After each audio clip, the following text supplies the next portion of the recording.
Exam की preparation फालतू में करने बैठ गए और ये समझ में नहीं आ रहा कि तैयारी करनी कैसे है। अननेसेसरी टाइम दिए जा रहे हैं। कुछ ऐसे तो बच्चे जो 6 घंटे पढ़ रहे हैं और लग रहा है सिलेक्शन हो जाएगा, और कुछ इतने पागल हैं जो लग रहा है 18 घंटे पढ़ लेते हैं। भैया एक ने फोन किया मेरे को, भैया नींद की गोली ले लूं क्या, जिससे नींद नहीं आएगी और फिर पढ़ती रहूंगी। क्या कर रहे हो तुम लोग? सिलेक्शन हो जाएगा ऐसे? लिटरली अगर एक सिस्टमैटिक वे से नहीं चले ना, अभी भले तुम 18 घंटे पढ़ लो, एग्जाम वाले दिन ब्लैकआउट हो जाएगा, ब्लैंक हो जाओगे, कुछ समझ में नहीं आएगा और उस दिन ज्यादा रोओगे इस बात के लिए कि सब कुछ पढ़ा था मैंने, औकात से ज्यादा बढ़ के मेहनत की थी और एग्जाम में रिजल्ट जीरो। एक सही वे में पढ़ो। एक टीचर अगर कोई समझाता है कि भाई 6 घंटे 8 घंटे सो, बाकी टाइम अपना स्टडी पे दो, सेपरेटली गैप्स लो, उस सब चीज के पीछे एक वजह है। एक दिन में सब कुछ समेटने के चक्कर में सब कुछ खो बैठोगे तुम। माना नीट का रिजल्ट खराब आया था, हम चाहते हैं इसी साल सिलेक्शन लेना, मैं भी चाहता हूं आपका सिलेक्शन, बट बेटा इस कीमत पे नहीं आ पाएगा। ना तो 6 घंटे पढ़ना है ना 18 घंटे पढ़ना है। हर एक की अपनी बॉडी की एफिशिएंसी है, लेकिन मैंने आपको कहा है कि मुझे 10 से 12 घंटे चाहिए।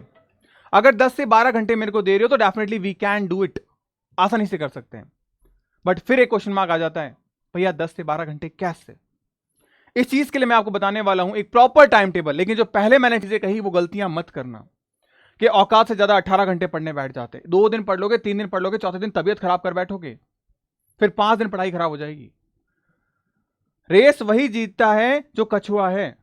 थोड़े थोड़े सेगमेंट से चलते रहो, बॉडी को हील करते रहो, एनर्जाइज करते रहो अपने आप को, वरना इतना शट डाउन हो जाएगा कि खत्म हो जाओगे बेटा।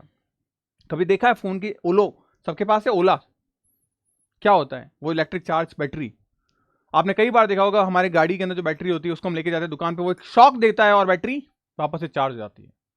और एक होता है बैटरी खराब होना, वो फुल बैटरी को यूटिलाइज कर लेते हैं, उसे चार्ज भी नहीं करते, उसे झटका भी नहीं देते और बैटरी क्या हो जाती है, निल हो जाती है। फिर भले उसे झटके दो, बैटरी खराब हो गई है। तो उस कंडीशन में मत आओ अपने आप को, उस कंडीशन में रहो कि आपको झटका दे, आप फुल वापस चार्ज हो जाओ।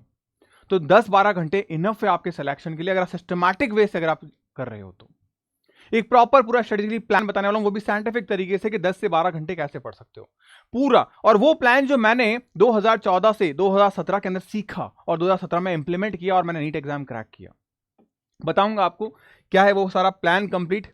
बाकी फ्री ऑफ टेस्ट आपके मिल रहे हैं आपको एप्लीकेशन के ऊपर, कंप्लीटली आप उस टेस्ट को परफॉर्म करो। और ये वो पूरा प्रॉपर प्लान है, डेली स्टडी प्लान। ये ढंग से देखना, इसकी पीडीएफ में टेलीग्राम पे दे दूंगा, इसको प्रिंट आउट निकाला, लिख लिया, टेबल पे चिपका दो, सोच लो 22 दिन मेरी लाइफ का हर एक सेगमेंट जय भैया डिसाइड करेंगे।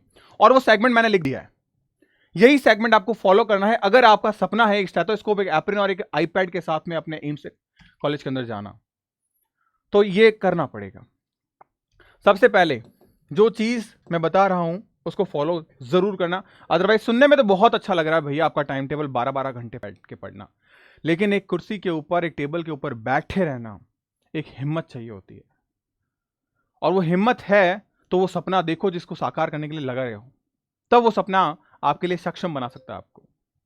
सबसे पहले आराम से, हर एक चीज मैंने बताई है, रिलैक्स होकर आराम से उठो, 5-5:30 बजे, 6 बजे तक उठ जाओ। कई बार जैसे मेरे साथ ऐसा होता था, मुझे टाइम टेबल बताया 5:30 से 6 बजे तक कि घूम फिर के नाश्ता वास्ता करके रेडी रहना, तो मैं 6 बजे उठता था। क्यों? नाश्ता करना ही नहीं अपने को, ब्रश कर लेंगे 5 मिनट में, काहे आधे घंटा उठे, इससे अच्छा बढ़िया 25-30 मिनट सोएंगे ना, कोई दिक्कत नहीं है मेरे को, आप सो। एक प्रॉपर मैंने बता दिया कि 6 बजे तक आपको उठ जाना है या फ्रेश हो जाना है, ठीक है। उसके बाद में 2 घंटे, ये स्लॉट फर्स्ट है आपका, दिस इज स्लॉट फर्स्ट। इस स्लॉट फर्स्ट के अंदर आपको एनसीईआरटी पढ़नी है, बायो उठानी है। भैया बायो क्यों उठानी? कई बार आप फिजिक्स बोलते हो, फिजिक्स में नीट से बच्चों का जो हाल हुआ है, कांप रहे हैं, वो डर लग रहा है उनको, उनके माइंड में ये चीज चल रही है कि एम्स में भी हमारे साथ ऐसा होगा, बट नहीं होगा। दोनों अलग अलग ऑर्गेनाइजेशन बॉडी है, अलग अलग एग्जाम कंडक्ट करवाती है, तो परेशान मत होना, रिलैक्स। आप बायो पढ़ो आराम से, उसे एक स्टार्टअप मिलेगा, एक चार्ज मिलेगा, एक एनर्जी मिलेगी, हाँ मैंने कुछ तो कर लिया यार, एक चैप्टर तो कर लिया मैंने। देन ब्रेक लो, ब्रेकफास्ट आधे घंटे। अब ऐसा नहीं कि हम ज्यादा सीरियस हो गए इस आधे घंटे में, भैया नाश्ता तो मैं 10 मिनट में कर लूंगी, 20 मिनट पढ़ लेती हूं, मत करो। ये लालच मुझे यहां दिखाना, अगर आप में हिम्मत है ना, ये लालच मुझे यहां दिखाना, यहां मत दिखाओ, यहां आधे घंटे का गैप लो आप। उसके बाद में फिर 2 घंटे का स्लॉट 2, इस बार फिजिक्स ले लो, अब करेंगे फिजिक्स। चार्ज हो चुके हैं, अब डील कर सकते हैं फिजिक्स के साथ में, अब फिजिक्स का एक चैप्टर उठा लो, उसके एमसीक्यूज लगाओ, ठीक है। आपको क्लासेस दी गई है उम्मीद 4.0 बैच में। अगर आपको लगता है वो टॉपिक आपका अच्छा है फिजिक्स का, तो फिर सीधे पीडीएफ नोट्स पढ़ो और एमसीक्यूज लगाओ। और लगता है नहीं भैया मेरे को तो क्लास देखनी है, क्लास देखो, इंटू 2 स्पीड में क्लास देखो, 4 घंटे क्लास, चैप्टर खत्म, 10 एमसीक्यू। उसके बाद में 10:30 से 12 बजे तक 1.5 घंटे केमिस्ट्री पढ़ो। कोई ब्रेक नहीं दिया मैंने आपको, 1 मिनट का ब्रेक नहीं दिया, लेना भी नहीं है। आप स्लॉट 3 पे आ जाओ। उसके बाद में 12 से 1 फिर वापस से बायोलॉजी का सेशन 2 स्टार्ट किया। इस बार क्विक रिवीजन, जो पढ़ा उसको रिवाइज किया और यहां 100 एमसीक्यूज लगाए। कोई ब्रेक नहीं है। 8:30 से 1 बजे तक नो ब्रेक। उसके बाद में ब्रेक लिया 1 घंटे का, लंच करो, थोड़ा नैप लो। वैसे तो नैप मत लो यार, मैं एक बात कहूंगा, ये वाली नैप बहुत खराब होती है। ये वाली नैप 100 में से 1 बच्चे की सही होती है, 99 बच्चे इसके चक्कर में सो जाते हैं, फिर शाम को उठते हैं। मैं तो नहीं लेता था, मैंने 2-4 बार ट्राई किया, नहीं ले, मेरे हिसाब से मत लो। अपन वो उतने डेलिकेटेड बच्चे नहीं है, बेटा ये मत करो, बेटा वो मत करो। हम तो गांव के हैं, एकदम निठल्ले, अपने नैप वैप से असर नहीं पड़ता। दबा के खाना खाओ, मूवी देखो, गाना सुनो, बात करो किसी से, एंड देन फिर आ जाओ वापस। हम चार्ज हो जाएंगे इतने में। उसके बाद में ये तो है नहीं, ये सेगमेंट है हमारा, 1 घंटे पढ़ो, आधा घंटा पढ़ो, 1.5 घंटा पढ़ो, दे रखा है मैंने, ठीक है। उसके बाद में फिर आराम से आधे घंटे का ब्रेक ले लिया हमने। अब फुल लेंथ मॉक टेस्ट दो 4 से 6। ये टाइम फिक्स कर लो तुम कि मुझे इस समय टेस्ट देना है। आप टेस्ट दो सीबीटी मोड पे। आपके ऐप के अंदर मैं 150 टेस्ट ऑलरेडी दे चुका हूं और 30 टेस्ट और डलवा रहा हूं एम्स के। मजा आ जाएगा आपको। उसके बाद में मॉक टेस्ट को एनालिसिस करने के लिए 1 घंटा। क्या गलतियां हुई मेरी, ये गलतियां देखनी है मुझे, और इन गलतियों के बाद में मुझे चीजों को इंप्रूव करना है। ये 1 घंटा आपकी लाइफ बदलेगा, यही 1 घंटा आपको सिलेक्शन दिलाएगा, यही 1 घंटा आपको रैंक दिलाएगा। बिकॉज अक्सर हम ये नहीं करते, हमें बोर लगता है, हमें बोरियत होती है। ये चीज करनी है आपको। अगर आपको सिलेक्शन चाहिए, हम हमारी गलतियों पे काम करेंगे तब जाके सिलेक्शन होगा। ध्यान रखना, हर इंसान, आज अगर मैं बात करूं एम्स एग्जाम के अंदर इस साल करीब 2 लाख प्लस कैंडिडेट बैठेंगे। उन 2 लाख में से 1 लाख कैंडिडेट इस बार टेस्ट देंगे, लेकिन उस 1 लाख में से करीब 25,000 स्टूडेंट ही ऐसे होंगे जो ये काम करेंगे, और जो ये करेगा वही सेलेक्ट होगा, क्योंकि उसे पता है मैंने क्या गलतियां टेस्ट में की थी, मुझे क्या गलतियां एग्जाम में नहीं करनी, तब जाके सिलेक्शन होगा। फिर आराम से आप डिनर करो, लाइट वॉक करो, ताकि खाना पच जाए, नींद ना आए इमीडिएटली। उसके बाद में 9:30 1.5 घंटे तक आप क्या करो, वीक टॉपिक्स को फॉर्मूला रिवाइज करो। और वीक हमारे पास में एक चीज है, वो है हमारा फिजिक्स।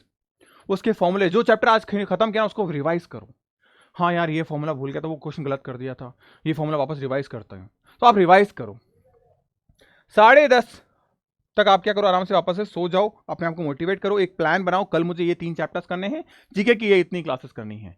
ये सिस्टमैटिक ढंग से करोगे, ये आप आराम से आपका 10 से 12 घंटे का पूरा प्रॉपर अच्छे तरीके से प्लानर हो गया। और सेकंड चीज, रैंडम कर दी मैंने चीजें, हर सब्जेक्ट को आप 2-2 बार देख रहे हो, chemistry physics GK, chemistry physics GK. ये सबसे सही तरीका है। बस इसको अपनी टेबल के आगे लगाओ, चिपका लो, ये टाइम टेबल आप फॉलो कर लो। आगे आने वाले 22 दिनों के अंदर सिलेक्शन आपके हाथ में हो जाएगा, प्रॉपरली सिस्टमैटिक ढंग से। और इसमें क्या पढ़ना है वो भी मैं आपको बता देता हूं। आप बस उम्मीद बैच को फॉलो कर लो। उम्मीद बैच अगर आपने फॉलो किया, उम्मीद 4.0, उसमें मैं एम्स के पीवाई क्वेश्चन की पीडीएफ आपको दे रहा हूं। आपको 150 टेस्ट में आपको दे रहा हूं, उसमें 30 टेस्ट और ऐड कर रहा हूं, मॉक टेस्ट। और क्या चाहिए भाई आपको?